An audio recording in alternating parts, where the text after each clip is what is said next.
hold on. John's grimacing here as he's... Guess what's John's doing? That's it. It's a good That better? A lot better now, thank you. Excuse me a minute. No, it's your rubbish bin there. Yeah, no. You spoiled the film now, haven't you?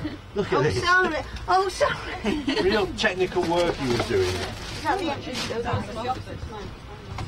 Please eat these bananas at some stage. Somebody there with Two glasses. Yeah, with 2 glasses. I haven't got it. I've got plenty of The greens are right, and school from. Yeah. So they're 4-wheel drive.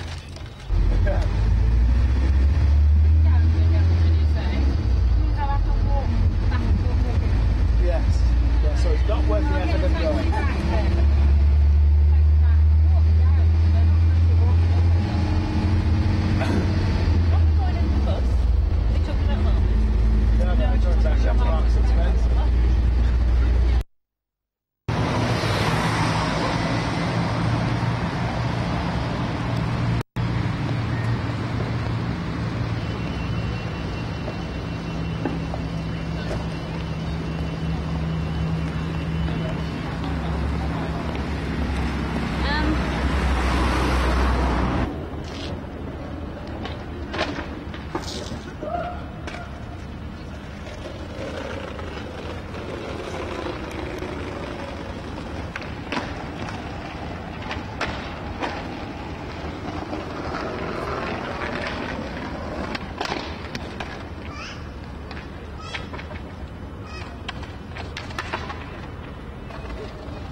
Then later on came the rediscovery of the use of cork, but for a while they leave it proud at the top.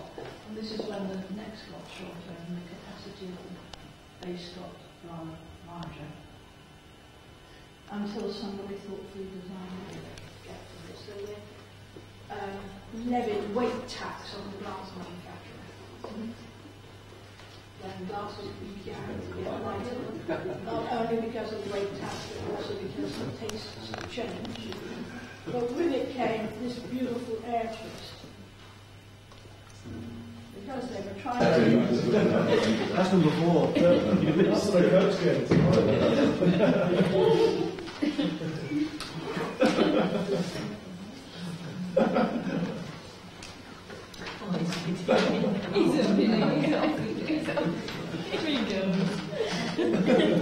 What are these for?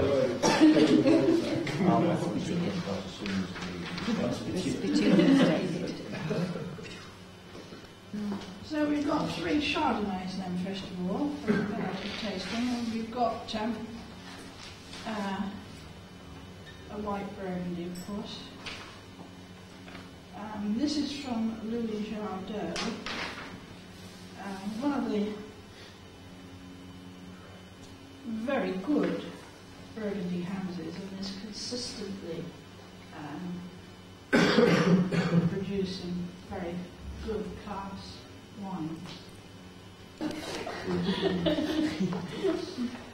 We're not the boozing side. What do you make of this, John? We're not the boozing side. What do you make of it? Just give me a running commentary. Me? Your comments. Wendy will give a comment on this. She's here. It's extremely nice, a little bit heavily owned. I don't know when you turn the video camera on, but they've all decided it's more like a Rioja than a Cabernet Sauvignon. Now switch it on. Oh, you don't get so Out of interest, the alcoholic content of the reds. The first one was 12.5. The Bulgarian which you've got now is 12, and the Chilean which you're going to get in a minute is 12.5. They're all increasing a bit, aren't they? Yeah, but they're lower than the the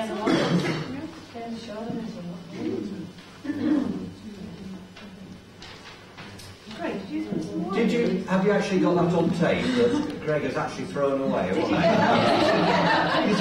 caught him in the act. Did you caught it? Oh, well, that's it. We'll have a couple of copies of that. Price down with the market.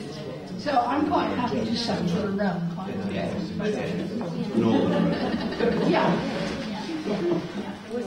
John, Glenn doesn't believe you about this chap Phil Oxford who's going all over the Oh, this Phil, I think, yeah. He gets everywhere, Phil. But he hasn't been to Chile yet.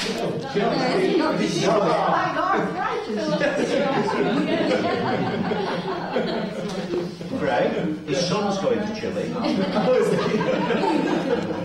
You should smile. We're so used to seeing John sitting down. The neck. Yeah, I don't know. Well, when we first started that together, you had to go to a you went to a doctor, special for them, and she said, you were spent a lot of time with somebody that's short. She said, yeah, she said, when your neck's gone, because he really spent most of his time looking down on me. Oh, excuse me, we mustn't miss this. Yeah, maybe better.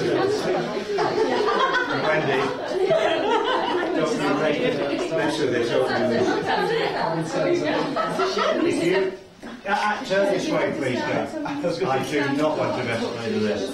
So the lights sounding filthy, you have to sit on the stone apart, so he wasn't it? Guys, ready? Okay. Not a sound, a whisper. Oh, was it? Oh, Don't you it's dare not, let is it? us down. Slight whisper. Come on. Everybody's got quite. I'm not stood here. thing.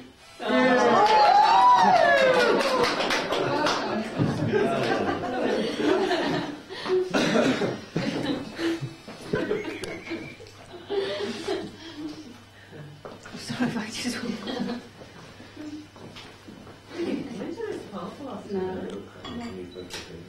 Wendy.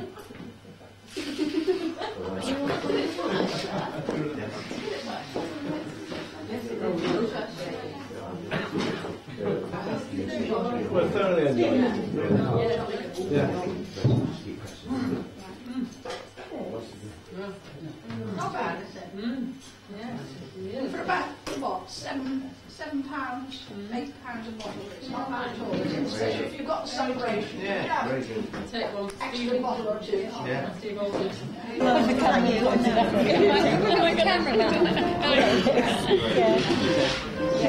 If you get anything on that time, are you impressed with that? I think Alfie. Thank you.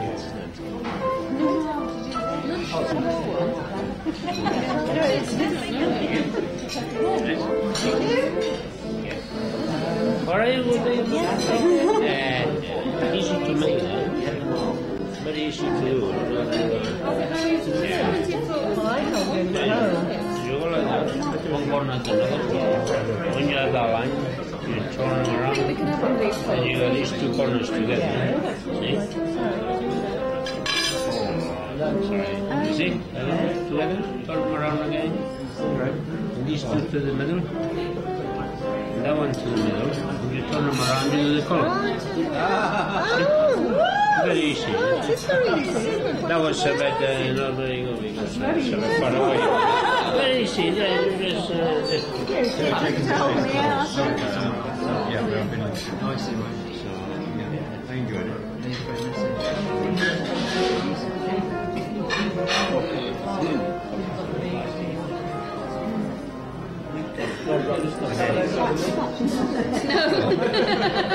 Yeah, that's right.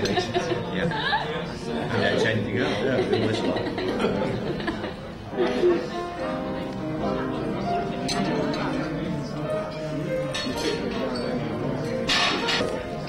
Look at the camera. Do you want to leave actually? Yeah, we were desperately late to the kitchen. Why haven't you eaten it yet? Why haven't you eaten it yet?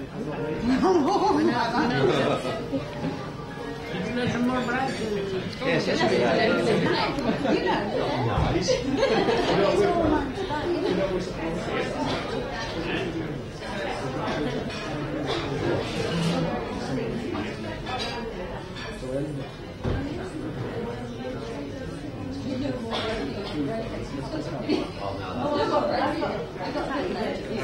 Wrap it all up.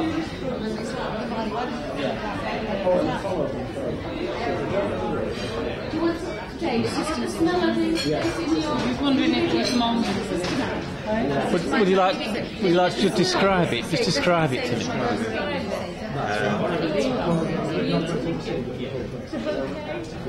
It's okay. It's like a beautiful fruit. It's a beautiful wine. Half a dozen bottles, that's all we need. How much a bottle is it?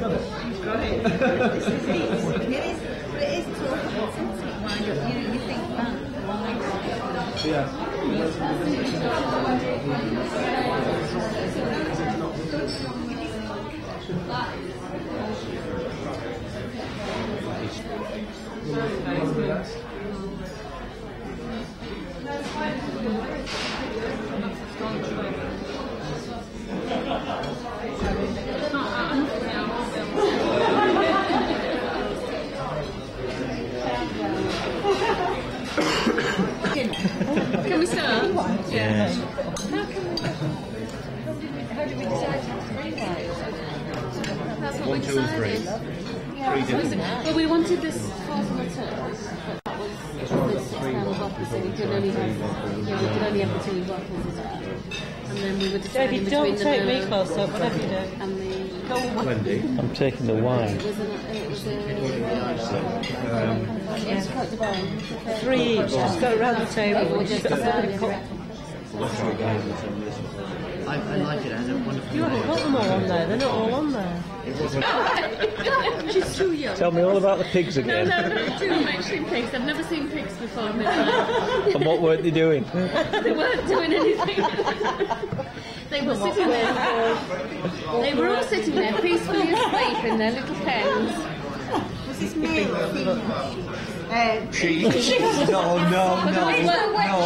curly tail. It's one male and one and lots of females.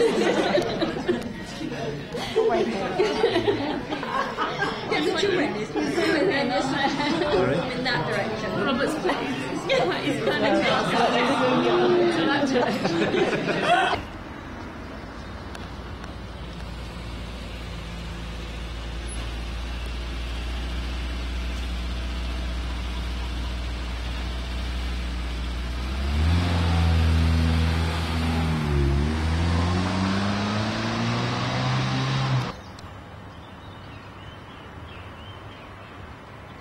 Don't do it, Maria.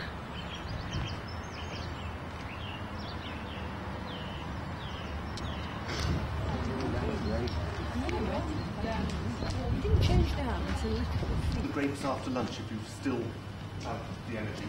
Entirely up to you. The grapes, once they've been picked, are brought up and put in the press. This wonderful chap comes from Germany. There's one of 200 grapes. The grapes are put into this rubber sack on the inside. The lids are put on, and then air pressure builds up between the metal casing and the rubber lining, squashing the grapes together in the middle. It's very slow, but it's very, very gentle. It takes 2 hours to crush the 2 tons. And from each ton of grapes, we expect to get about 900 bottles of juice. So you're putting the air pressure of the oven.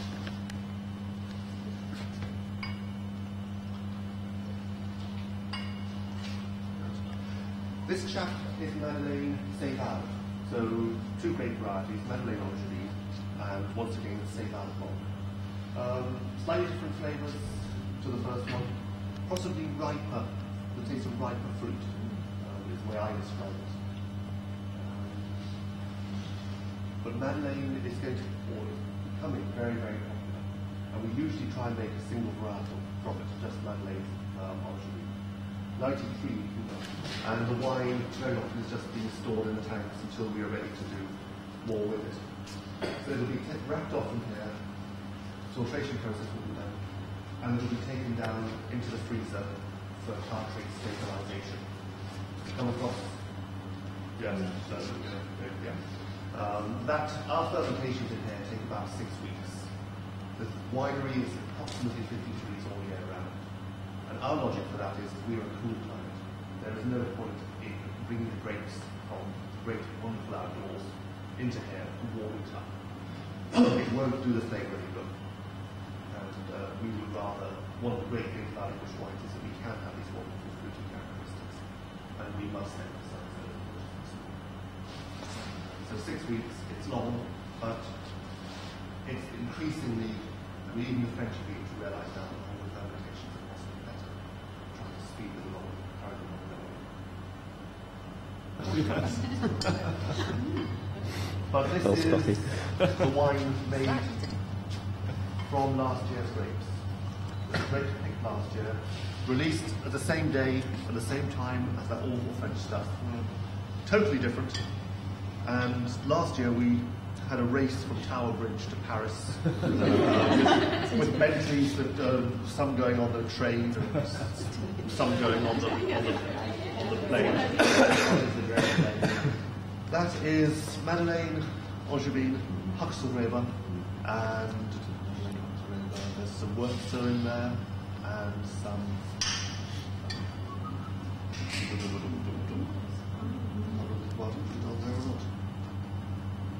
But you'll get the Madeleine, I think.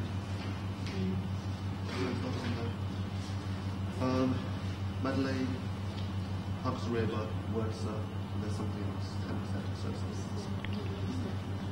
But this was extremely popular. This is useful for you to drink last in your tasting because it gives you an indication of what can be done with a very young wine.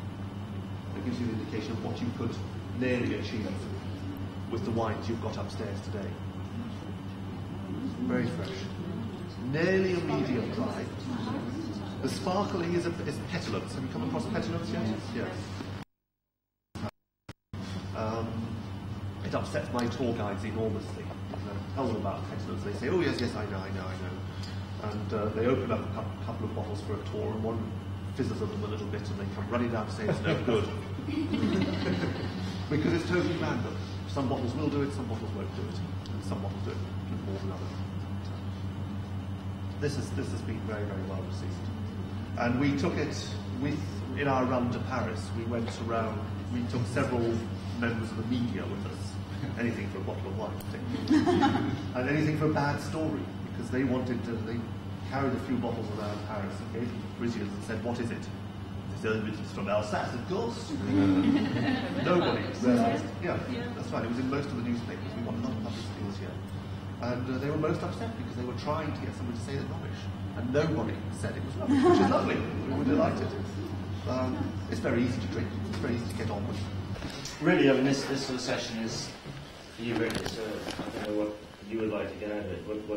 What I had in mind was possibly, I've got 3 different wines which have come out of tanks, and just let you have a play around with them and blend them up and see how you go. Whether you wanted to split into groups of 2 or 3, and have a go at that. What we could do is we could all taste the 3 base wines together, and I'll tell you a little bit about how it's been sort of produced and the stage it's got to now, and what my feelings are as to which way I'd probably be taking it in the wine. Pens and papers next, if you wanted to. So we have 3 pens. The first wine is called Madeleine Angevine. which is a variety that's becoming more and more popular in England. It's a fairly early variety in comparison to a lot. It's got good characteristics in that it tends to ripen quite well in this country. The problem with it is that it's a little bit more susceptible to the spring frosts because the bud bursts a bit earlier, and we have this problem. You either gamble with early varieties that get bitten by early frost, or you gamble with late varieties and hope you get some sun in September, October. So what we've tended to do here on a large acreage is try and spread it so that we're spreading our risk. And it's also very useful when it comes to blending, as you'll see when we start. The three varieties we're going to use are Madeleine Orange, Reichensteiner, and Seyval Blanc. Nobody quite knows where Angevine originates from. There is an eating grape in France called Madeleine Orange, but somewhere along the line there's been a different clone developed, and it's very important that you get the right clone when you're planting the vine. There are very Yeah, the blending.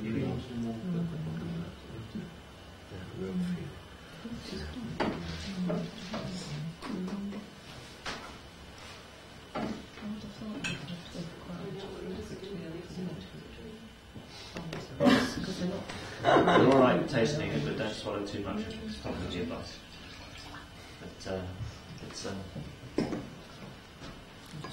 let's say Reichensteiner is one of the varieties we started off with first of all when we planted in '73. It was what was advised by Germany, and we've since found out that it's really the wrong decision. There are much better varieties now. Why do you say that? Why the wrong? Really, not so much the wine, although there are problems with the wine. I'll explain in a minute, but growing it is very difficult. A lot of advantages and a lot of disadvantages. It is ideally suited to our climate as far as growing is concerned.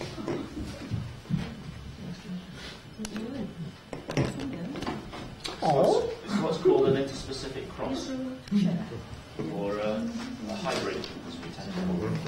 There's been a lot of work done in the institute in Germany, Geisenheim.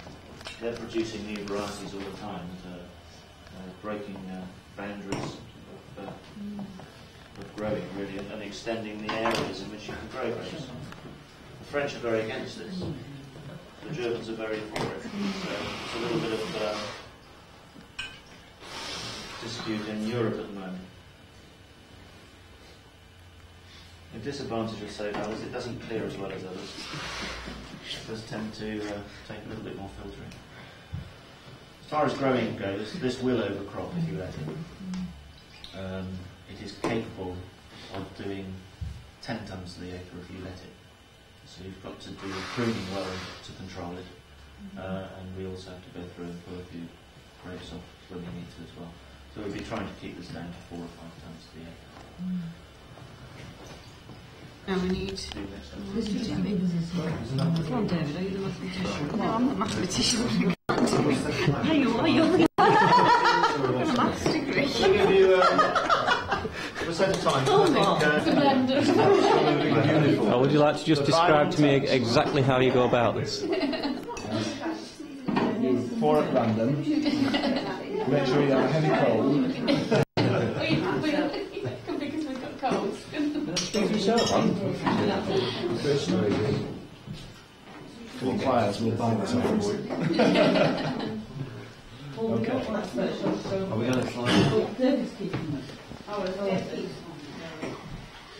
What was wrong?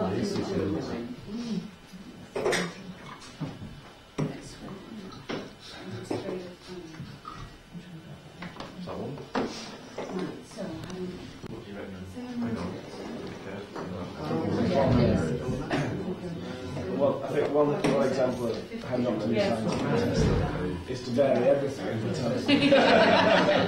Oh yeah, we didn't think about that, did we?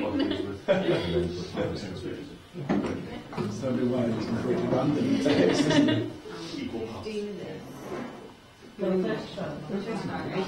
Mate, you're going to get me splitting. Hey, on the way. On the way. Yes. Did you get that? Yeah, but she had to stand up and do it. No projection. Oh yeah, that's it, because that's another How's our team doing, Maria? Oh, it's not the running. We've got one more, haven't we? Probably going track then.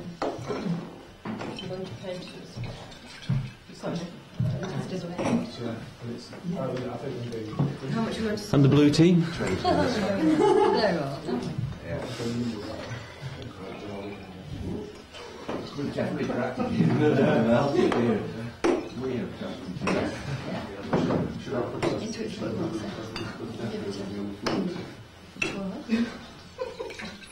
Right, let's take that and that one.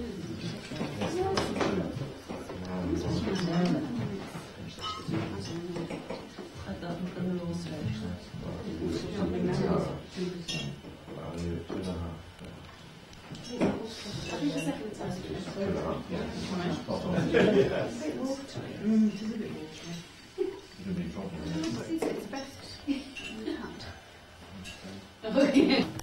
41%. Now make sure you get this right. I mean, Yeah, 41%. not 40, 41. Yeah, 41%. 30% say no blank. 25% Liechtensteiner. And 4% Sus. Why is he laughing? Yeah, 467.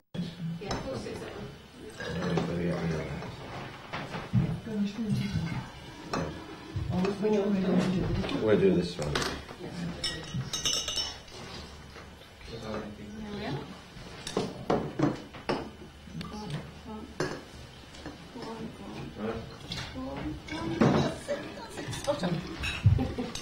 It's interesting, when you all started, I thought you were going to end up with quite dominant Madeline. Yeah. We did. And then gradually you sort of change and you realise that you can actually use quite a lot of other varieties and still get Madeline.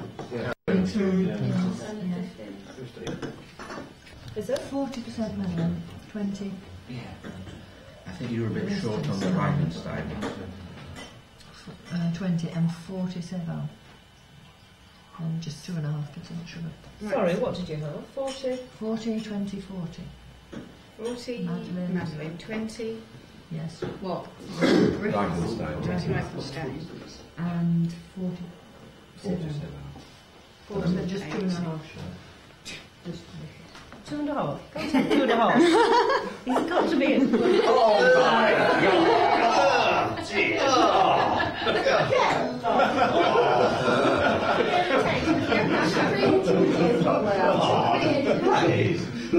Disgusting.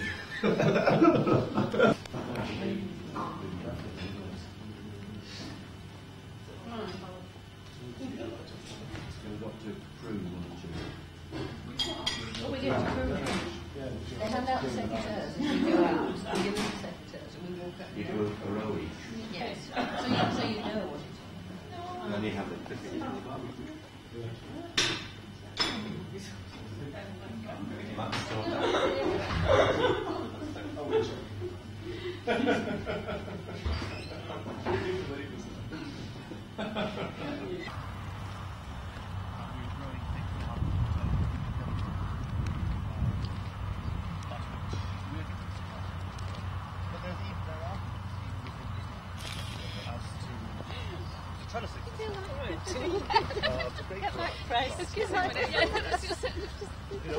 What we have found, we'll take you near.